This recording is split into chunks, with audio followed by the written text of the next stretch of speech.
Kizhippallikkara Triprayar Vadanappally Thrissur jubilee mission Ancheri Puthur Manthamangalam Marottichal വഴി bus service പുനരാരംഭിച്ചു. Nattika MLA Geetha Gopi flag off ചെയ്തു.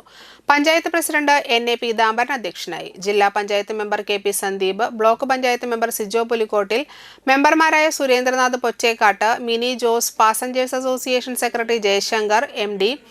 ശില്പി, ബസ് ഉടമ നസീർ കെ.എ. എന്നിവർ സംസാരിച്ചു. നല്ലൊരു തുടക്കം തന്നെയാണ്.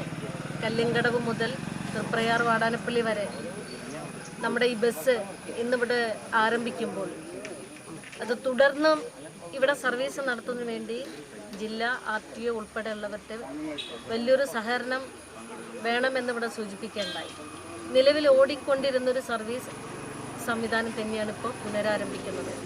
എന്തൊക്കെ തന്നെയായാലും ഈ പ്രദേശത്തെ കിഴിപ്പള്ളിക്കര നിവാസികൾക്ക് ഈ ഗുണം ഏറ്റവും അത്യന്താപേക്ഷിതമാണ് എന്ന് ഞാൻ ആദ്യമായിട്ട് പറയട്ടെ. തുടർന്നും അതിൻ്റെ സർവീസ് തുടർന്നും ഇവിടെ ഓടുന്നതിന് വേണ്ടി ബന്ധപ്പെട്ട അധികാരികളുടെ ശ്രദ്ധയിൽ നമ്മൾ പെടുത്തും.